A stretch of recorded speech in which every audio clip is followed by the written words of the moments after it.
حضرت سیدنا امام جعفر صادق رضی اللہ تعالیٰ عنہ اور حضرت داؤد رحمۃ اللہ علیہ، ان دونوں کا آپس میں جنان بڑی محبت تھی، بڑا پیار تھا۔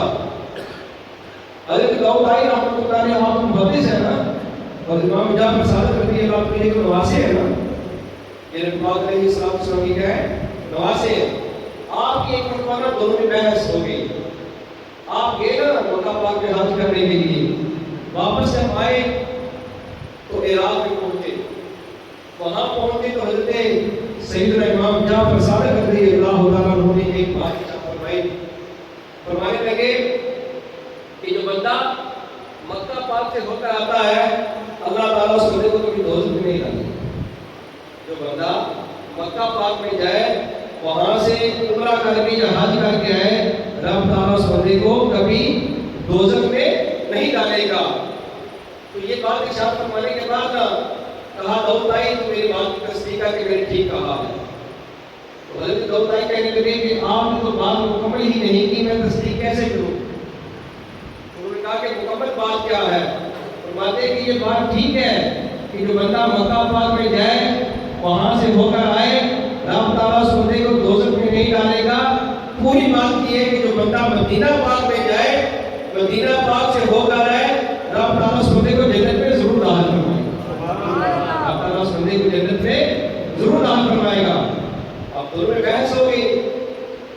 حضرت امام جعفر صادق کہتے ہیں میں نے تو حدیث پاک پیش کی ہے، آپ نے یہ بات کی ہے، مجھے کوئی دلیل دے۔ فرماتے ہیں کہ میں دلیل دیتا ہوں۔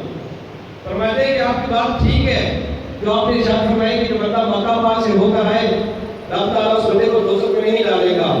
جو میں نے بات یہ کہی ہے کہ جو بندہ مدینہ پاک میں جائے، مدینہ پاک سے ہو کر آئے، رب تعالیٰ اس بندے کو جنت میں ضرور داخل فرمائے گا۔ فرماتے ہیں کہ اس کی دلیل یہ ہے کہ نبی پاک علیہ الصلوۃ والسلام نے ارشاد فرمایا ما بین بیتی و منبری روضۃ من ریاض الجنہ، کہ میرے گھر اور میری قبر کے درمیان جو جگہ ہے یہ جنت کے ٹکڑوں میں سے ایک ٹکڑا ہے، جنت کے ٹکڑوں میں سے ایک ٹکڑا ہے۔ تو رب تعالیٰ قرآن پاک میں ارشاد فرماتا ہے کہ جو بندہ ایک بار جنت میں داخل ہو جائے، ہم فیہا خالدون، وہ ہمیشہ جنت میں ہی رہے گا، وہ بندہ ہمیشہ جنت میں ہی رہے گا۔ تو حضرت داؤد بھائی کہنے لگے کہ میرا یہ عقیدہ ہے جس بندے نے 2 رکعت نفل جنت البقیع میں جا کر ادا کر لیے، رب تعالیٰ اس بندے کو جنت میں ضرور داخل فرمائے گا۔ رب تعالیٰ اس بندے کو جنت میں ضرور داخل فرمائے گا۔ کہتے ہیں کہ آپ کی بات بالکل ٹھیک ہے، جو بندہ مکہ پاک میں جائے، رب تعالیٰ اس بندے کو دوزخ میں نہیں ڈالے گا۔ اور میری بات، میرا عقیدہ یہ ہے کہ جو بندہ جنت البقیع میں جا کر 2 نفل ادا کر کے آ جائے، رب تعالیٰ اس بندے کو جنت میں ضرور داخل فرمائے گا۔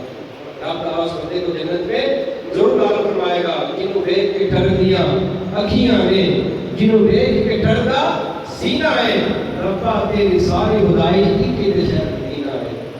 رب تعالیٰ ہم سب کو بھی بہادر مدینہ پاک کی حاضر نصیب فرمائے۔ جو درس و بیان ہوا اس کو سن کر اس پر عمل کر کے دوسروں تک پہنچانے کی توفیق عطا فرمائے۔ سورۃ